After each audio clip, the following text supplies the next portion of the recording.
안녕하세요. 여러분, 오늘은 버티지 못할 시련은 없다 중 7장입니다. 7장 잃어버리지 않고서는 얻을 수도 없다.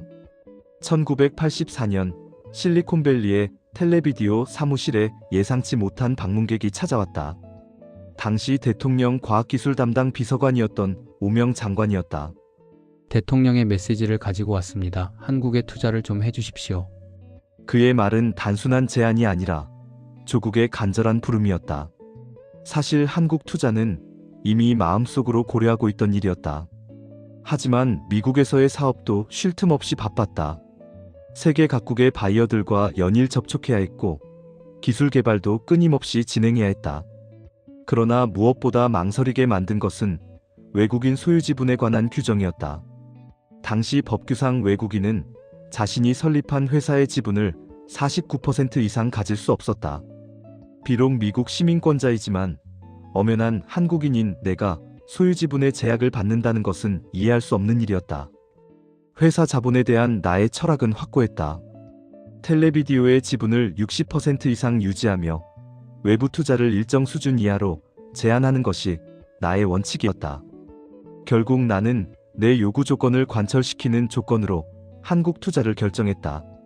2,600만 달러를 투자해 컨트롤 데이터 공장을 인수하고 국내 최초로 SMT 공정을 도입한 완전 자동화 시설을 구축했다. 1984년 텔레비디오 코리아는 한국 최초의 PC 생산회사로 문을 열었다. 그러나 한국은 내가 떠나올 때와 너무 많이 달라져 있었다. 노태우 정부가 들어서고 민주화 열기가 뜨거워지면서 노동 현장의 분쟁은 전자업계도 비껴가지 않았다. 노조는 회사를 점거하고 생산 라인을 정지시켰다. 공장 벽면에는 붉은 페인트로 양키고 홈이라고 휘갈겨 써 있었다. 한국 법인의 운영을 대부분 임원에게 맡긴 것이 실수였다. 미국 공장의 일이 여전히 바빠 한국에 나와 업무를 챙기는 일을 거의 하지 못했고 직원들과 교류할 기회도 적었다. 노조와의 대화는 쉽게 풀리지 않았고 파업은 4개월 가까이 이어졌다. IT 업계에서 4개월의 공백은 40년과 같았다. 제품 납품이 되지 않는 사이 대만의 YG가 그 틈새를 파고들었다. 텔레비디오가 장악하고 있던 미국의 유통망을 YG가 가져가는 데는 그리 긴 시간이 걸리지 않았다. 세계 1위 자리가 뒤바뀌는 순간이었다. 공장의 운영은 정상화되었지만 적자의 늪을 빠져나오는 일은 어려워 보였다. 한번 빼앗긴 거래선은 다시 우리의 것이 되지 않았다. 나는 결국 텔레비디오 코리아의 매각을 결정했다. 2,600만 달러를 투자했던 공장이 3년 만에 1,100만 달러짜리가 되어 가불방지게 팔려나갔다. 고국을 위해 투자했는데 내게 돌아온 것은 1,500만 달러의 손해와 마음의 상처, 그것뿐이었다. 이때 빼앗긴 유통망은 그 후 10년 동안 회복되지 않았다. 1983년 1억 8천만 달러였던 매출은 1990년 겨우 4천만 달러에 불과했다. 텔레비디오가 위기로 접어든 직접적인 원인은 바로 한국 공장의 파업 사태였다. 외국 땅에 뿌리 내리고 살아가는 이민자의 고국에 대한 그리움은 무엇에 비길 수 있을까? 교포 기업인들은 스스로를 한상이라 부르며 세계 무대를 뛰면서도 언제나 고국을 염려하고 짝사랑한다. 그러나 안타깝게도 어렵게 일궈온 자산을 고국에 투자했다가 쓴맛을 본 교포 기업인들이 너무 많다? 나는 아직도 이 일을 두고 한국 정부의 서운한 감정을 풀지 못한다. 정부가 나서 노사 분쟁을 중재해달라는 애기가 아니다. 해외 동포들이 모국에 투자할 경우 이를 보호해줄 정책이 아무것도 없다는 것이 큰 문제다. 한국에서의 시련과 정확히 맞물려 미국 본사에서도 중대한 실수가 발생했다. 순간의 판단 실수가 결국 회사에 막대한 손해를 가져오게 했다. PC 네트워크 기술의 성공 이후 우리의 CPM은 이미 시장에서 밀려나 있었다. CPM을 대신한 오퍼레이팅 시스템이 빌 게이츠가 개발한 MS-DOS였고 이는 IBM의 주문에 의해 만들어졌다. 그때 만난 사람이 바로 얼마 지나지 않아 네트워크로 유명해진 노벨사를 창업한 레이 노르드였다. 그러나 협상은 시작부터 삐걱거렸다. 그는 무엇 때문인지 내게 아주 비우호적이었고 나는 나대로 그가 비신사적인 사람으로 보였다. 학생들이 개발한 실험용 소프트웨어의 가격을 턱없이 부르는 것부터 마음에 들지 않았다. 그가 제시한 가격은 개당 $25, 내가 제시한 가격은 $5. 소스코드 구매 가격은 $1,000,000였다.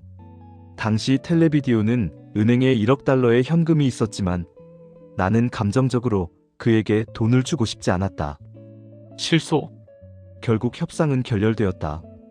이 한마디가 $20억 이상의 손해를 가져올 줄은 그때 몰랐다. 나는 이때의 실수를 $1,000,000, 미스테이크 $1,000,000짜리 실수라 부른다. $1,000,000의 거래 하나를 감정적으로 놓쳐버린 것이 결과적으로 $20억 이상의 손해를 가져왔다. 위기의 순간, 친구가 권한 하버드 대학 최고 경영자 과정이 나를 변화시켰다. 3개월간의 집중 훈련은 철저하고 혹독했다. 모든 수강생이 자기가 가진 직함을 버리고 학생으로서만 강의실을 지켜야 했다. 합숙하는 3개월 동안 회사 일에는 절대 관심을 갖지 말아야 했고 회사와는 전화 한 통도 걸고 받지 못하게 했다. 하버드 과정 입학 전 컨설턴트가 내게 건넨 메모지에는 이렇게 적혀 있었다. Responsibility without authority is 불식 권한이 주어지지 않는 책임은 엉터리다. 욕설에 가까운 이 단어를 종이에 적어 내게 준 것은 내 경영 능력이 그만큼 형편없다는 뜻이었다. 나는 자리를 박차고 일어나 소리를 질렀지만 그의 평가는 정확했다. 3개월의 과정이 끝난 후 회사는 끄떡없이 잘 돌아가고 있었다. 하루만 자리를 비우면 큰일 날 것 같던 회사가 말이다. 나는 비로소 내 경영 방식에 커다란 문제가 있었다는 것을 깨달았다. 인생 최악의 순간, 나는 처음의 나로 돌아가야 한다고 생각했다. 텔레비디오를 이만큼 키운 것은 나의 호기심, 모험심, 열정, 패기 그리고 도전 정신이었다. 다시 시작하기로 결심하면서 새롭게 도전할 미지의 땅이 필요했다. 그곳은 바로 러시아였다. 고르바초프의 개혁 정책이 세계의 주목을 받던 1987년 여름, 나는 컴퓨터 2000대와 함께 모스크바 공항에 내렸다. 미국 회사로서 참가하는 곳은 애플과 우리밖에 없었다. IBM조차 러시아의 시장성에 대해 간과하고 있을 때였다. 개혁 개방이 이루어진다면 선진 IT 기술의 유입도 빠르게 진행될 것이 분명했다. 2000개 객실의 호텔에서 방번호를 잊어버렸을 때 프론트에서 내 이름을 찾는데 30분 이상 걸렸다. 컴퓨터가 전혀 보급되어 있지 않았기 때문이다. 이것이야말로 우리의 컴퓨터를 팔아먹을 수 있는 최고의 땅이었다. 중국 시장 개척도 그 이후부터 시작했다. 실리콘밸리에서 중국계 IT 인력의 질적, 양적 수준의 향상은 놀라울 정도였다. 13억 중국 시장을 공략할 아이템을 찾기 시작했다. 디지털 방송을 위한 CAS 기술 개발 벤처에 투자했고 6년 만에 상용화에 성공했다. 중국에서 케이블을 시청하는 1억 2천만 세대의 셋톱박스에 우리의 기술이 로열티를 받고 들어갈 기회가 생긴 것이다. 하나님이라는 단어를 처음 들은 것은 중학교 때였다. 평양에서 내려온 할머니가 내 머리에 손을 얹고 기도해준 순간부터 신앙은 내 인생의 중요한 부분이 되었다. 피난 시절 한국군 군목에게서 받은 신약 성서의 한 구절이 내 인생을 바꿨다. 구하라 그러면 얻을 것이요. 찾으라 그러면 찾을 것이요. 두드리라 그러면 열릴 것이다. 이 구절은 미래에 대한 불확실에 고민하던 내게 한 줄기빛과 같은 위로가 되었다. 포기하지 않고 끝내 유학의 꿈을 성사시켜내기까지 이 성경 구절은 나의 일용할 양식이었다. 신앙생활을 통해 내가 받은 3가지 선물이 있다. 첫째는 리더십이다.